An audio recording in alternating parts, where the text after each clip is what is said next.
ہر داستان میں چھپے راز، حیرت انگیز موڑ اور دلچسپ کردار آپ کو ایک جادوئی دنیا میں لے جائیں گے۔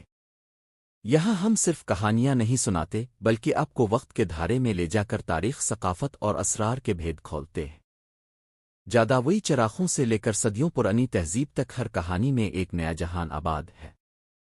تیار ہو جائیے ایک منفرد سفر کے لیے جہاں ہر لمحہ حیران کان ہوگا اور ہر کہانی آپ کی سوچ کو نئے زاویے دے گی۔ ایک دفعہ کا ذکر ہے۔ ایک داور صحرا میں ایک پرانا گاؤں تھا۔ گاؤں کے بازار میں ایک درزی کی دکان تھی۔ درزی کا ایک لاڈلا بیٹا الدین تھا جو ہر وقت بازار میں اپنے بندر کے ساتھ کھیلتا رہتا تھا۔ سب کچھ بہت ہنسی خوشی گزر رہا تھا کہ جب الدین 16 سال کا ہوا تو اس کے والد کا انتقال ہو گیا۔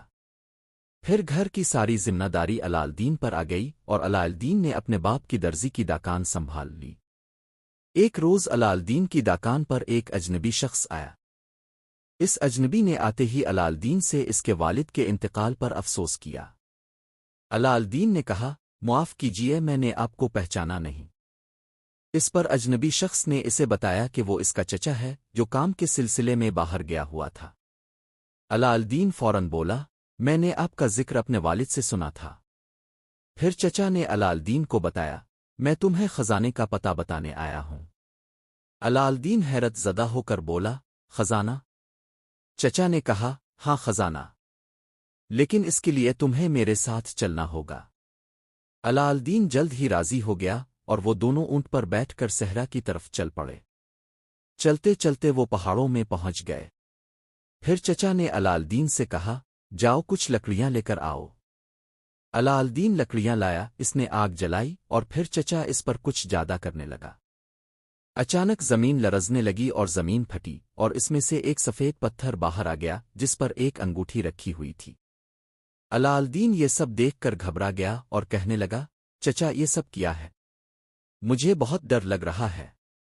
چچا نے کہا، گھبراؤ نہیں، اس پتھر کے نیچے خزانہ چھپا ہے۔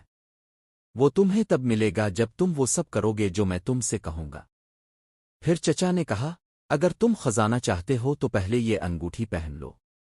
الدین نے جیسے ہی انگوٹھی پہنی وہ سفید پتھر زمین سے سرکا تو زمین کے اندر ایک راستہ بن گیا۔ پھر چچا نے بتایا، جیسے ہی تم زمین میں لگی سیڑھیوں سے نیچے جاؤ گے تو تمہیں ایک باغ نظر آئے گا۔ تم بغیر کسی چیز کو چاہیے آگے چلتے رہنا جب تک تم ایک چراغ کے پاس نہ پہنچ جاؤ۔ جیسے ہی تم اس چراغ کے پاس پہنچو اس میں موجود تیل نکال دینا اور چراغ میرے پاس لے آنا۔ الدین سیڑھیوں سے نیچے یاترا تو اسے ایک بہت خوبصورت پھلوں کا باغ نظر آیا۔ وہ اتنے خوبصورت پھل دیکھ کر رہ نہ سکا اور چچا کے منع کرنے کے باوجود پھل توڑنے لگا۔ اس نے ایک سیب توڑا اور توڑتے ہی سیب ایک ہیرے میں تبدیل ہو گیا۔ پھر اس نے انگور کا ایک گچھا توڑا تو وہ موتیوں میں بدل گیا۔ الدین یہ سب دیکھ کر بہت خوش ہوا اور اس نے ایک تھیلی میں تمام جواہرات بھر لیے۔ پھر اس نے چراغ تلاش کیا، اس میں سے تیل نکالا اور واپسی کی طرف چل پڑا۔ جب سیڑھیوں سے الدین واپس چڑھنے لگا تو وزن زیادہ ہونے کی وجہ سے سیڑھیاں نہیں چڑھ پا رہا تھا۔ اس نے چچا کو مدد کے لیے پکارا۔ چچا نے اوپر سے جب الدین کو جواہرات سے بھری تھیلی کے ساتھ دیکھا تو غصے سے آگ بگولا ہو گیا۔ کہنے لگا، میں نے تمہیں منع کیا تھا کہ باغ سے کوئی پھل مت توڑنا لیکن تم نے توڑے۔ لاؤ چراغ مجھے دو۔ الدین چچا کے بدلے ہوئے رویے پر بہت حیران ہوا اور چراغ دینے سے انکار کر دیا۔ جادوگر چچا کو غصہ آیا، اس نے جادو کر کے زمین کا راستہ دوبارہ بند کر دیا۔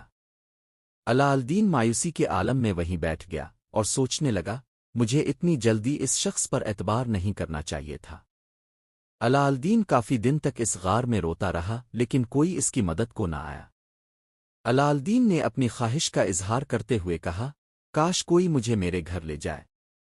یہ کہتے ہوئے اس نے اپنی انگوٹھی پر ہاتھ لگایا تو جادوئی انگوٹھی نے اسے جواہرات اور چراغ سمیت اس کے گھر پہنچا دیا۔ جب الدین گھر پہنچا تو اس کی ماں اسے زندہ دیکھ کر بہت خوش ہوئی۔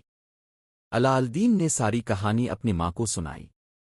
پھر اس نے جواہرات اور چراغ اپنی ماں کو دکھایا اور کہا، امی یہ چراغ تو بہت پرانا ہے، اس میں تیل بھی نہیں ہے۔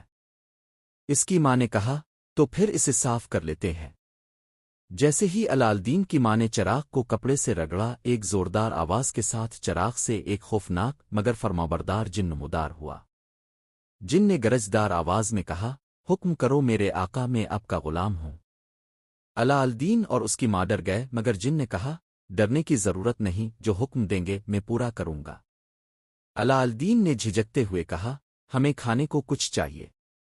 جن نے ایک پل میں شاہی کھانوں سے بھری میز حاضر کر دی۔ یہ دیکھ کر الالدین اور اس کی ماں حیرت زدہ رہ گئے۔ اب روز الالدین چراغ سے جن کو بلاتا اور اس سے جو چاہتا منگوا لیتا۔ کچھ ہی دنوں میں الالدین بہت امیر ہو گیا۔ اس کے کپڑے بادشاہوں جیسے ہو گئے اور وہ روز محل کے قریب سے گزرتا۔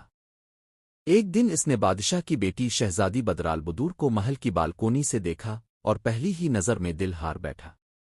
الالدین نے اپنی ماں سے کہا، امی میں اس شہزادی سے شادی کرنا چاہتا ہوں۔ ماں نے پہلے تو ہنسی، مگر پھر الالدین کے اصرار پر بادشاہ کے دربار میں چلی گئی۔ اس نے بادشاہ کے سامنے سونے چاندی اور ہیرے جواہرات سے بھری تھیلیاں رکھ دیں اور شہزادی کا رشتہ مانگا۔ بادشاہ سب کچھ دیکھ کر حیران رہ گیا، مگر اس نے کہا، شہزادی کی شادی صرف اسی سے ہوگی جو اس کے لائق محل بنا کر دے گا۔ الالدین نے فوراً چراغ رگڑ کر جن کو بلایا اور کہا، مجھے شہزادی کے لیے ایک شاندار محل چاہیے جو آسمان کو چاہوے اور زمین پر نہ ہو۔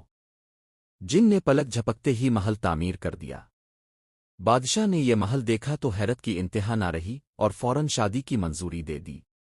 یوں الالدین اور شہزادی بدرالبدور کی شادی بڑی دھوم دھام سے ہو گئی۔ شادی کے بعد الالدین نے جن سے کہا، مجھے اب کچھ نہیں چاہیے، بس میرے چراغ اور میری سلطنت کی حفاظت کرنا۔ لیکن ادھر دوسری طرف دور ایک اور ملک میں وہی جاداگر جو الالدین کو دھوکہ دے چکا تھا، اپنے آئینے میں الالدین کی سلطنت دیکھ رہا تھا۔ اس نے غصے میں کہا،